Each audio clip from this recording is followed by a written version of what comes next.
Well, let us hear more about the events, the commemorations in Edinburgh this afternoon. A service at St Giles Cathedral, preceded by a royal procession up the Royal Mile, the Queen's coffin carried by a hearse from Holyrood Palace to the cathedral, with the Queen's four children, walking behind it.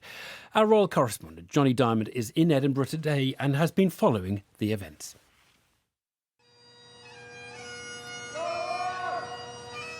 Within a hearse, the Queen's coffin was draped with the royal standard in Scotland and dressed with a wreath of flowers, roses, freesias, dried white heather and rosemary. Preceded by two police horses, their reins held by white-gloved riders, the hearse crept forward. On either side of the narrow street, the curbs were packed with onlookers, pressing against barriers.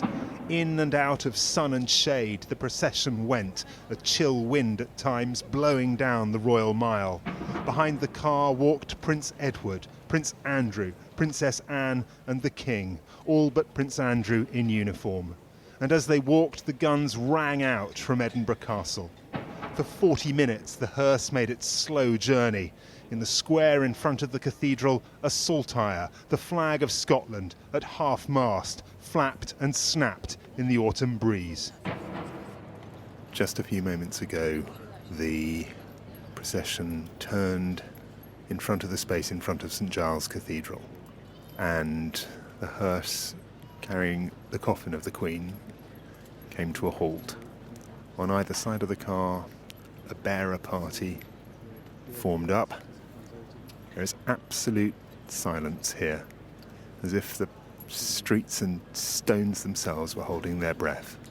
And slowly, slowly, the coffin of the Queen is taken out of the hearse. It's being lifted up onto the shoulders of the bearer party.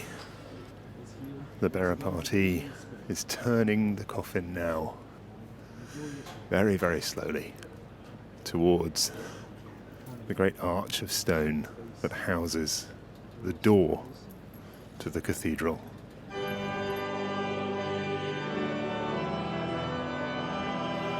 Inside the cathedral, mourning black, only the coffin ablaze with the yellow and red and blue of the royal standard.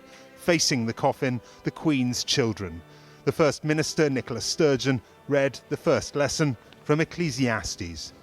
For everything there is a season, and a time for every matter under heaven. A time to be born, and a time to die. A time to plant, and a time to pluck up what is planted. A time to kill, and a time to heal. A time to break down, and a time to build up.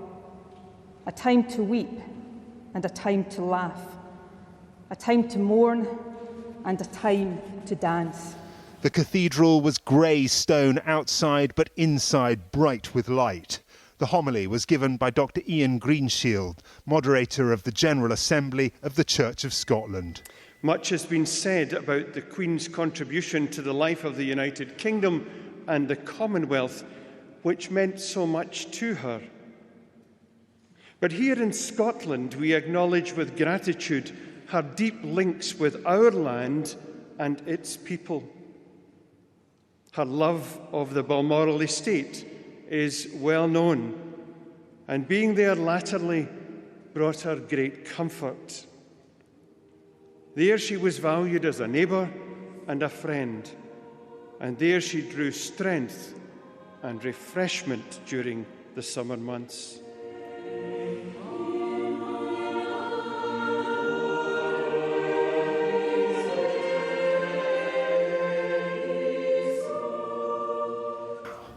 And from a Commonwealth PhD student from Nigeria, Samuel Nwokoro, there was a prayer to maintain the organisation that the Queen had spent so long building and binding together. We pray for wisdom to become worthy stewards of your good gifts. Give to us a constant concern for the earth and all its creatures.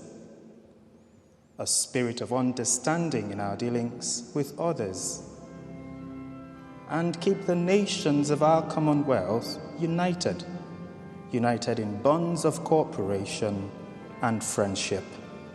Lord, in your mercy, hear our prayer.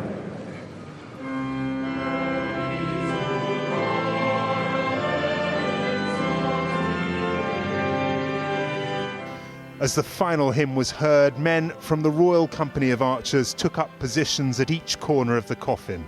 They bowed their heads.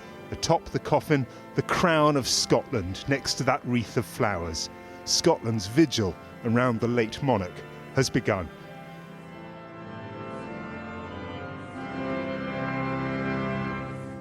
Jonny Dymond reporting there, an event.